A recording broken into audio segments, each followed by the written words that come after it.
Tonight, 2 people stabbed inside Central Middlesex Hospital. It happened this afternoon. One victim was treated for life-threatening injuries. A man has been arrested also with stab wounds believed to be self-inflicted. Just scared, really, because we didn't know at the time had they been caught or whatever, so you didn't know which way or where to come out of the hospital. You just knew you wanted to get out. We'll have the very latest live. Also ahead, knocking noises underwater. Some hope for the Surrey dad and his son trapped with others on board a missing sub in the Atlantic. Plus, there is always more that we can do, but I am proud of what the government has been doing in resolving this historic injustice. But why on the eve of Windrush Day have so many Londoners still not been compensated? And am I going to be replaced by a computer? I mean, I was reading this information on this and thinking, well, how's that going to work? The AI tennis takeover planned for Wimbledon. Good evening. There were scenes of panic today as armed police responded to reports of an attack inside Central Middlesex Hospital. 2 people were stabbed.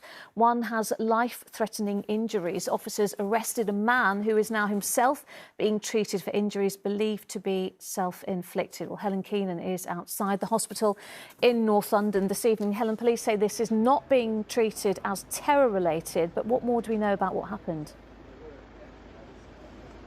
Well, Lucrezia, people come to a hospital to be looked after. That's why it's even more worrying that something so violent happened here. Now, the hospital, we know, was placed on lockdown this afternoon, and patients and staff were swarming out of those doors that you can see behind me. At first, they were bewildered as to why they were being told to evacuate. That quickly changed to fear when they heard that a man armed with a pickaxe had attacked 2 other people. And the witnesses that I spoke to today, well, some told me that this was the most frightening day of their life. Everyone get back. Get it, mate. They're running in fear. Hundreds of staff and patients from Central Middlesex Hospital after a man, we understand, was armed with a pickaxe, chased down and stabbed 2 people. Gareth is a contractor at the hospital. He saw what happened. We see him chasing 2 lads out of the hospital. We thought they'd done something to the patient, so I've approached him to make sure he was okay. By that time, he's wielding a pickaxe walking towards us. And I just said, "Are you okay?" And he went, "That's none of your business, get out of my way." What do you think was going through his mind? Did he look like he wanted to kill them? Yes. Yeah, he was sweating profusely and he was raging. He was absolutely raging. It was just scary to see. They were evacuated from the urgent care centre, with reports on social media suggesting some patients had to shelter in safe rooms. Staff we spoke to outside felt just as shaken as patients. From the moment I found out, I got the rest of our team out, so in our department. So that was about, got everyone out within 15 minutes, including the patients and stuff like that. But, you know, because there's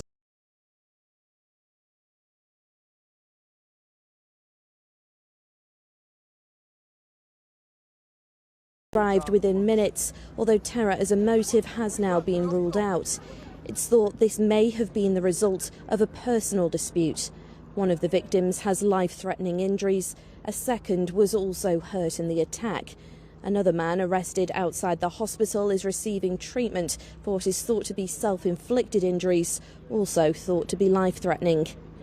The chaos could be seen from above, with paramedics joined by the air ambulance and a hazardous environment team. While the hospital has now reopened, the horror some witnessed today will be much harder for them to close off. Well, next this evening, time is running out in the hunt for the sub which is missing in the Atlantic. Surrey businessman Shahzada Darwood and his 19-year-old son Suleiman are among the passengers on board. There has been some hope today after banging noises were detected by a Canadian aircraft searching for the vessel. Charlie Frost has the latest. This is the last known image of the missing submersible. Taken moments before it began its mission to explore the wreckage of the Titanic, less than 2 hours later it vanished. But now, as oxygen levels on board diminish, a glimmer of hope in the race to find it and save the 5 men on board. The US Coast Guard says a Canadian aircraft has detected underwater noises, described as banging sounds, set about 30 minutes apart. They've been talking about some knocking noises that these sonar buoys that have been dropped into the sea are hearing. It sounds good news because they are every 30 minutes, so they're not like a continuous surface ship propeller. This is not a thrill ride for tourists. It's much more. Marketed as an extraordinary mission, adventurers on board paid £250,000 each to take part in the trip. Adventurers that include British businessman Shahzada Dawood and his 19-year-old son Suleiman, who live in Surbiton. Suleiman recently graduating from ACS International School in Cobham. The head teacher saying the school's community is deeply concerned and their thoughts are with their family, friends and loved ones during this difficult time. The trip to the Titanic wreckage is supposed to last no longer than 8 hours, but on Sunday, having travelled 370 miles to the site, an hour and 45 minutes after the Titan sub began the 3,800-metre descent, all communication was lost. Sunday evening, the alarm was raised, but since the search began, US court documents have come to light, in which an expert and former employee of the company in charge of the dive warned of safety problems in the sub in 2018. And the banging, the potential sign of life, must be met with caution, as with only around 16 hours of oxygen left on board, time is running out. Charlie Frost, ITV News. Transport operators are facing large fines over the Croydon tram crash that left 7 people dead. On Monday, driver Alfred Dorris was cleared of failing to take reasonable care. TfL and Tram Operations Limited had already previously accepted health and safety failings. Both operators will be sentenced next month. And people living near airports may be slightly more at risk from heart attacks. That's according to researchers at Imperial College London, who found that those living under Heathrow Airport's flight paths were more likely to have certain diseases because of their sleep being disrupted. Next, Sir Mark Rowley has been in charge of the Met Police for 9 months. In that time, the force has come under scrutiny like never before. 800 of his officers are being investigated for sexual and domestic abuse, and trust is at an all-time low. Well, this morning, the Commissioner opened a newly refurbished police station in Tottenham, but he wasn't opening up on much else when he spoke to our reporter, Sam Holder. Why won't you admit that the police force is institutionally racist? This was supposed to be a PR exercise for the Met Commissioner, reopening the refurbished Tottenham police station after 3 months closed. Inside, local activists have been invited, an event aimed at rebuilding trust with the community. Outside, protesters showing how little there is. The Met want to show they're changing, so I asked the Commissioner if there were any updates on the force's internal misconduct inquiries. Oh, come on. No, we're not going to start there. We're not going to start on misconduct. So that's... I asked how many officers were being investigated as part of probes into racism and homophobia. But I'm not. That's you won't get anything out of me on it because there's nothing new to say on it. So we're here today for some good news about a local police station being reopened. Tottenham Police Station has been refurbished and reopened, and what that means is it's a better base for our officers and the community to work together to tackle local issues. I'm interested in your questions. Here we are opening a new police station, and you seem to have turned up as journalists, and you don't care about a good news story that we've got community officers here celebrating with the community they work with, a new police station to work from. Why aren't you interested in that? Well, we are interested and we're covering it. However, there are plenty of stories where we would like your comment and you're not made available by the press office. So then when we have the opportunity to speak to you, we have to speak to you about issues that Londoners are concerned about. The interviews I've done lots of times before. This is the new story that you don't seem to be too interested in.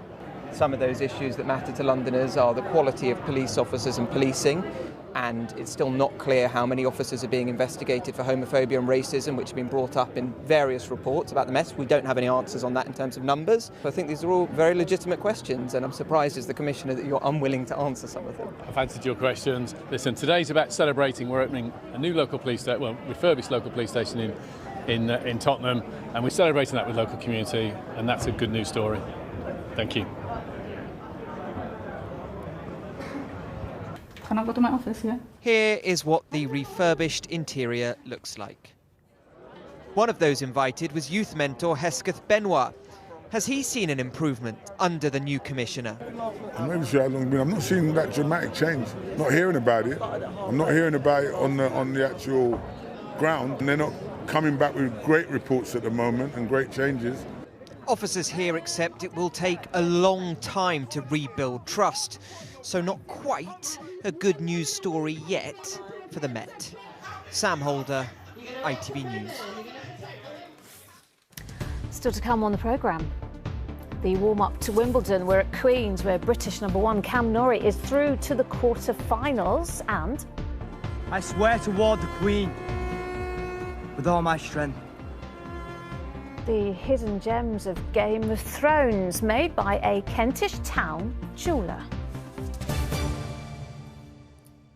But first, the latest figures show only a quarter of people who applied for compensation after the Windrush deportation scandal have actually been paid. Campaigners here claim the delays show the Home Office is institutionally racist, as it wouldn't treat another group of people the same way. But today, while Caribbean High Commissioners met politicians in Brixton, the Home Secretary defended her department's handling of the scheme and offered no apologies for the wait. Daniel Henry reports. I was always find a way. They came a part of the great diaspora. This celebration was made to mark the lives of Caribbean soldiers lost in war. But some people across the capital are still fighting their own battles. It shouldn't have come to this, where now you are having to prove who you are. And for a lot of people, going through this now, after so many years, a lot of them don't want to do it. Sonia came to the UK as a 13-year-old from Barbados, after her parents brought her here with British documents. She lived her life as a British citizen. I've done all the necessary things I'm supposed to do. I went to school, I went to college, I done whatever, I worked, I had children, I made a family, I made a life. And then suddenly, 30-odd years later, you're going to come and say to me, you're not supposed to be here. Where did you get that from? Sonia is one of thousands of people caught up in what came to be known as the Windrush scandal. The government set up a compensation scheme. After years of fighting, Sonia and her family managed to make a successful claim.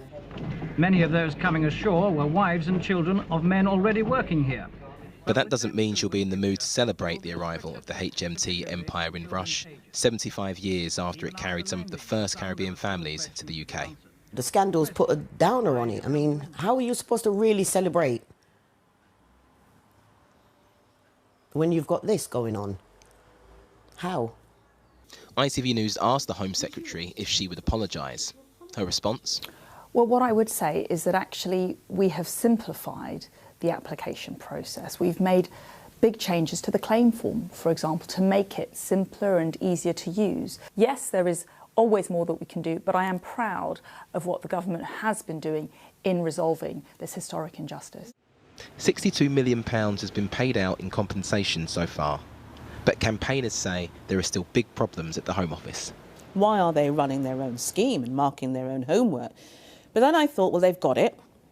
Get it right. You should be well resourced to do it.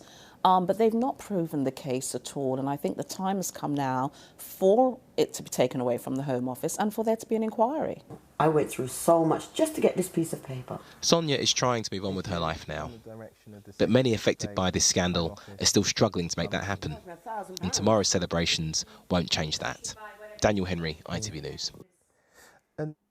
Well, joining me now is Sally Dayan from Praxis, a London charity offering support services for migrants and refugees. Sally, thanks so much for coming in to talk to me about this.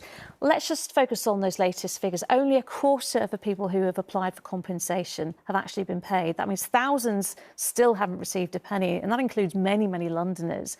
And the sad reality is that time is actually running out for a lot of these people. We also know that thousands of people who are eligible haven't applied, and that's according to the government's own figures. There are huge problems with this compensation scheme. It's incredibly complicated. I looked at the form that Suella Braverman said has been simplified. It is 44 pages long. Still. And people are expected to provide considerable amounts of documentary evidence of the harm that they have suffered over many years due to what the government did to people. I mean, we saw Suella Braverman there, the Home Secretary, saying that she acknowledges the injustice, the way that people have been treated. But, you know, she says she's also proud of the government's response and that the compensation scheme, as you said, she says it has been simplified.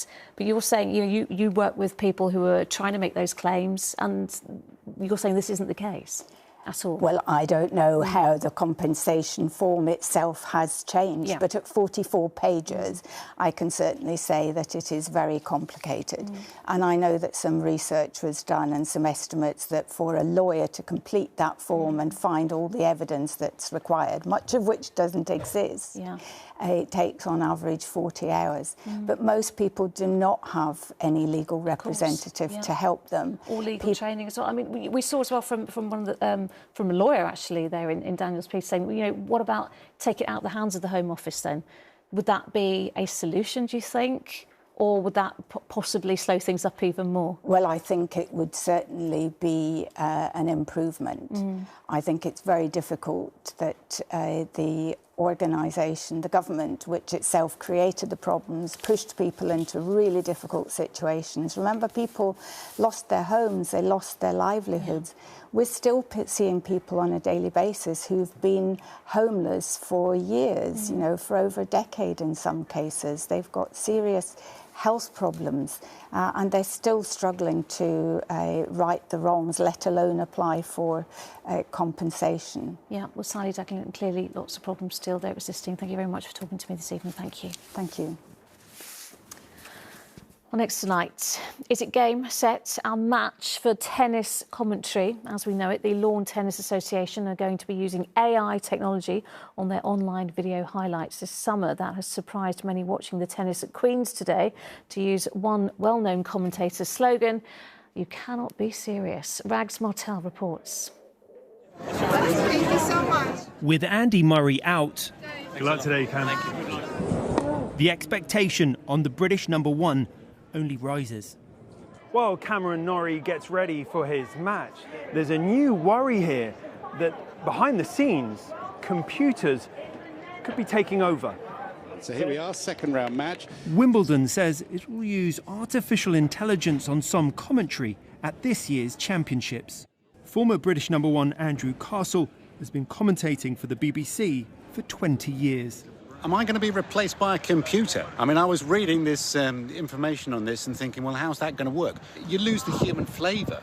Now, if it gets to a point where artificial intelligence can be interesting, like a John McEnroe, then, you know, I want 10% of that. But I doubt very much it's going to happen soon. But if this is the end of the line for me, then so be it. As for tennis fans, the reaction on AI commentary is mixed. I think you're going to miss the nuances of the players that have been there and done it, what they're going to be thinking. AI, with the best will in the world, is artificial intelligence on written text, not on feelings, experiences. So I think it'll be a poor thing. I mean, let's try it. You think it's a good idea? Let's see what they say. Does it matter if a computer is doing the commentary? Well, we've got computers virtually doing lines now, so let's see what happens. Substrucker, 28 years old, from Austria. IBM have already used AI commentary in golf, and their technology is being used at Wimbledon. This is just for post-match highlights, but it is a stepping stone to potentially offering AI commentary on live matches. But the focus is very much around matches that don't currently have commentary. So on some of the outside courts, juniors, seniors, wheelchairs, for example. There was nothing computer-generated about Norrie's results, coming back from a set down and through to the quarterfinals. And dispatches the Australian. And there'll be no virtual reality needed when he returns to court on Friday. Rags Martel, ITV News, Queen's Club, West London. Now, if you didn't know, today is the longest day of the year and it's being marked in different ways across the capital, including on the London Eye. At sunrise this morning, people could be seen practising yoga inside the pods of the iconic central London landmark this summer solstice. Sunset will be at 9:21 this evening, giving us nearly 17 hours of glorious daylight. Next, how jewellery made in Kentish Town caught the eye of Doctor Who and the Crown star Matt Smith, who plays a Targaryen prince in the Game of Thrones spin-off House of the Dragon. And thanks to unearthing these gems, he's turned one jeweller's life from reality to fantasy. Sally went to see for herself. Jessica has always loved telling tales with her jewellery, but this time she's the story. From her little shop in Kentish Town, her pieces have made the coveted journey onto our screens in the Game of Thrones prequel, House of the Dragon. And here they are. You're looking mostly for rings. So there's one, there's another, and there's a third. And that moment when you saw the stuff on the screen, were you squealing? Were you taking photos? What were you doing?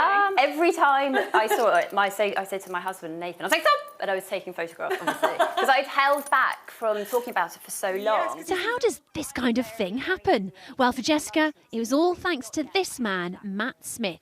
You may recognise him from Doctor Who, but he's also in House of the Dragon. Well, Matt Smith had been a collector of my work for a while. Right. And actually, I've got a publication of him in it here. Let's have a look. So that was is he wearing one of your rings He's here? wearing one of my wax-sealed pinkies here. And this was all before House of Dragons, This was all wasn't before. it? Yeah, this was all Wow. before. Yeah. So he came in, wore it for the fitting, and Gianni Temine, the costume designer, took one look at it and was like, who made that?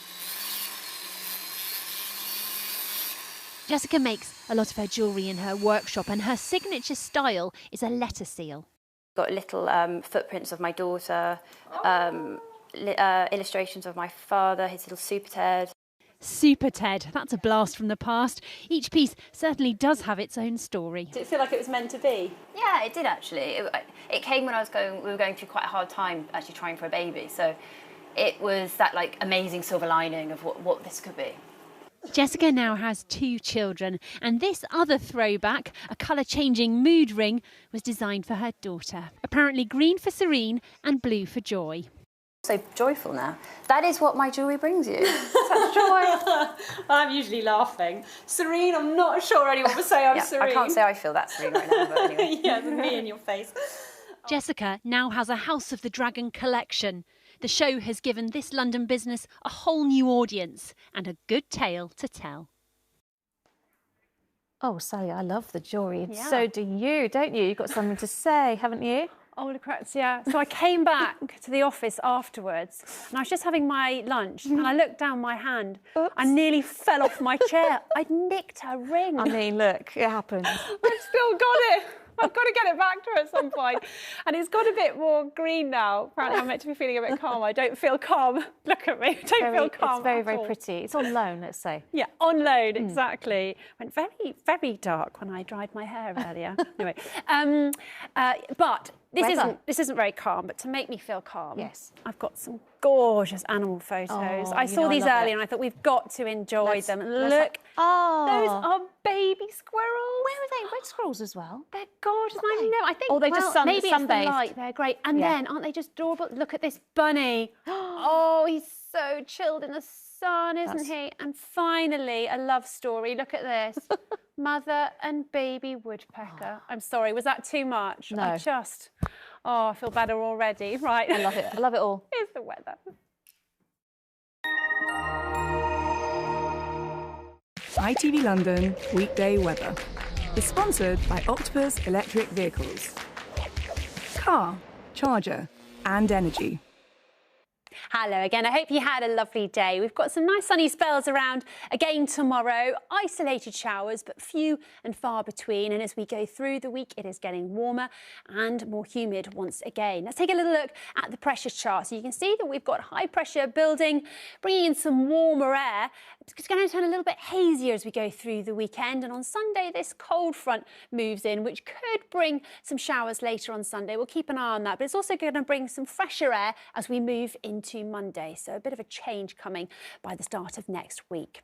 Anyway, as for tonight, any showers clearing away, so a bit of evening brightness for some of you, and as we go overnight, fairly calm conditions, a little bit of mist and fog forming, more likely to the south and west of London. Our temperatures, much like last night, dropping down to the low to mid double teens, and it could just be a little bit colder, of course, in the countryside. Tomorrow there should be some decent sunshine to start the day. As we head through the hours, few showers cropping up here or there, but you'd be unlucky to catch one. A lot of people staying dry, and our temperatures warm, highs of 25 to 29, with things starting to feel a little bit sticky. Into the evening, those showers tending to clear away and ease off, and leaving us with an increasingly warm and humid outlook. Here's the pollen. ITV London Weekday Weather is sponsored by Octopus Electric Vehicles.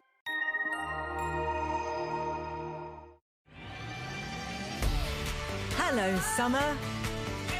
Piri sponsors ITV Pollen Count.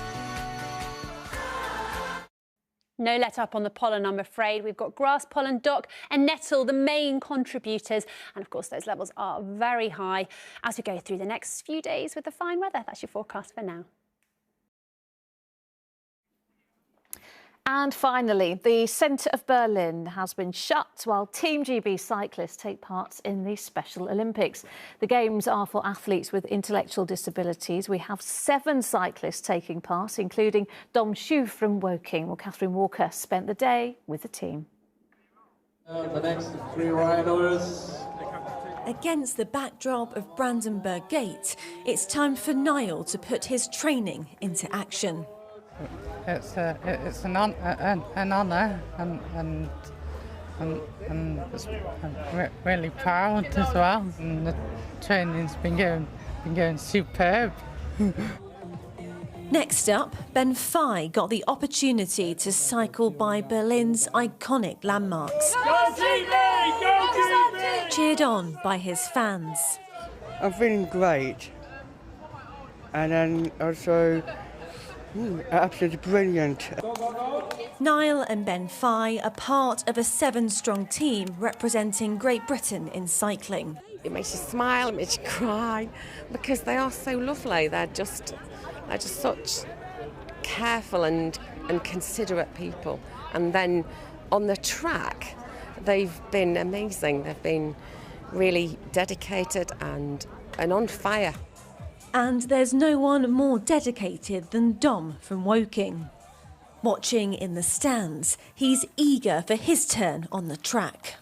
I am well focused, looking forward to going on this ride, and so I'll be looking forward to going on the track and then just do my best. And it's that emotion that makes it all worthwhile for head coach Tim. It's amazing. I've never experienced anything like it. They've shut down the centre of Berlin for our athletes. That's what I'm talking about, inclusion. It's the pride of my life. The impact of these games on the coaches and athletes can't be underestimated. And these memories at Brandenburg Gate will last a lifetime. Catherine Walker, ITV News in Berlin. And that is it from us. Mary has the ITV Evening News at 6:30, but from me and all the London team, bye-bye. Enjoy your evening.